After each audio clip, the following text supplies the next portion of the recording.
Yeah. Last weekend was a scary one. Yeah. The mutiny of the Wagner group in Russia. You know, see,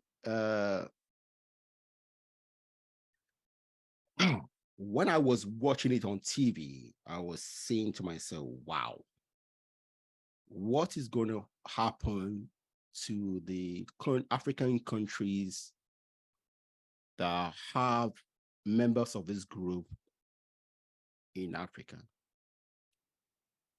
And thankfully, the mutiny ended within a day, but that question still looms. What will happen in Mali, and is it a Central African Central African Republic, Republic. or what will happen? What's your thinking? To be honest with you, I really don't know, because this whole uh, mutiny or coup attempt, whatever Mm. you want to call it, it a part of me questions the authenticity Okay. of the whole thing. Seriously, because like I've learned in international relations and politics not to Mm. be surprised by anything, Okay.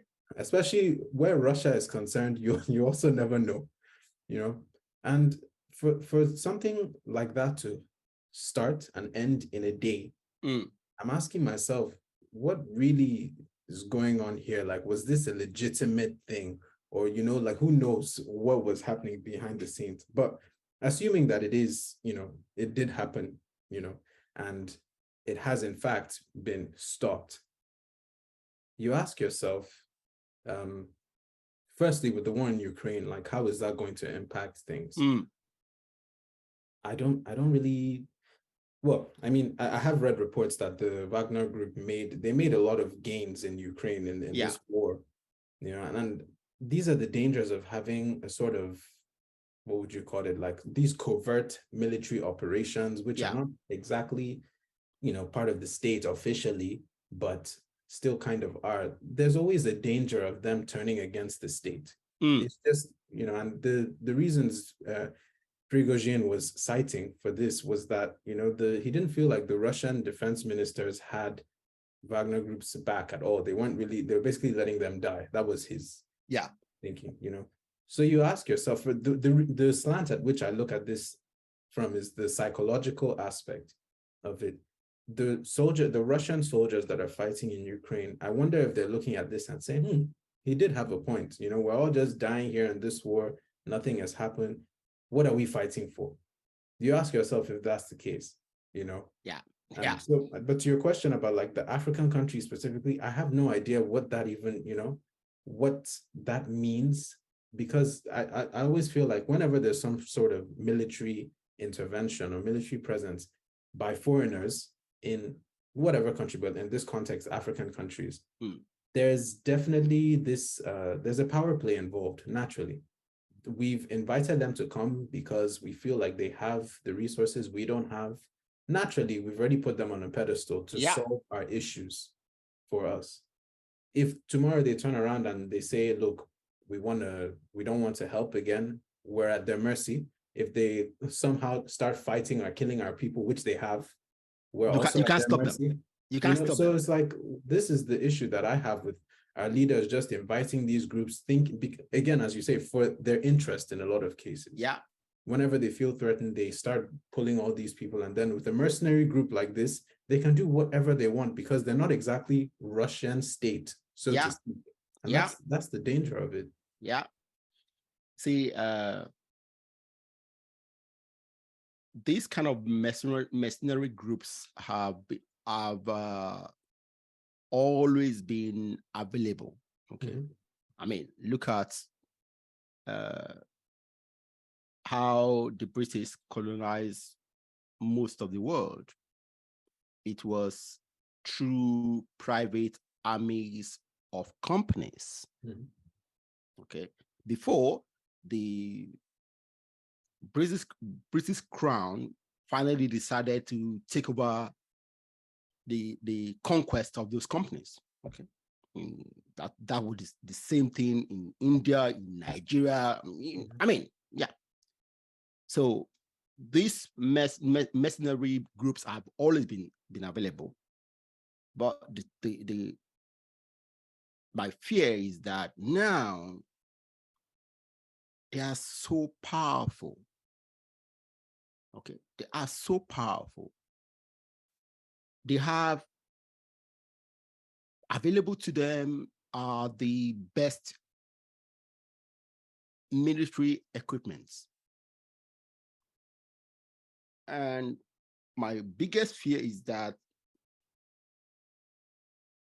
with data being available mostly to multinational companies, they know almost everything about you, me, your local village, than anyone, including our governments, do know. See, and this is the real thing, the real reason why it was so easy for the European colonizers to colonize Africa. They know the region better than any of the tribal groups in Africa. Then they know everything. Then now these companies know everything, yet we don't know 1/5 of our continent. They know everything. And the people who have the information will always win. Mm-hmm. See, my guest, my last guest, that's what I told her. See, data information is more valuable than in any mineral we have in Africa. I'm telling you, information. So for me, that's why education should be the number one thing that we should do if we really want to develop Africa. Mm-hmm. But I digress.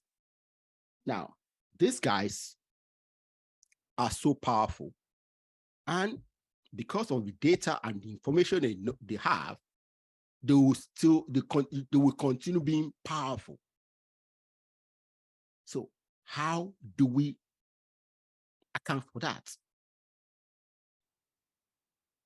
It's as if we are putting ourselves in harm's way. Mm-hmm. Mm-hmm.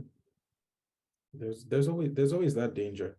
Like I said, anytime there's a foreign presence, you know that it's not just 100%. It's not just pure intentions. Oh, we want to stabilize the region and then we'll go. No, these bodies, they stay for a long time. They never even leave, really, because so far as you have, let's say, even an embassy of a foreign country, and that, you best believe whenever the time comes, they can easily move military personnel. They definitely have undercover agents. They have, both overt and covert parts of military. The presence is there already. So you ask yourself, who really owns this country? When a lot of these bodies are just there, they've always operated. Yes, they come as peacekeeping missions, but we all know that is not the only agenda. And they're also in it for their own economic gain. At the end of the day, if a country is willing to send an arm of its military to a different country, it is acting in its interest at the end of the day. Yeah. It may be there to help this host country, but at the end of the day, it is there for itself. It knows what it needs. That's true. It wants to take. And that should tell us something, but we don't really pay attention to these things. I don't know if we're just used to seeing, foreign troops on African soil and say, oh yeah, they're here to help. We need to look beyond these things. And I question the leadership and whether they're ignoring that, or as long as it's serving them, they don't really care about it. Or maybe they are I don't want to believe this, but maybe they are just naive. Maybe. That's scary. It is, exactly. Again, as you say, back to education, Yeah, yeah. Now,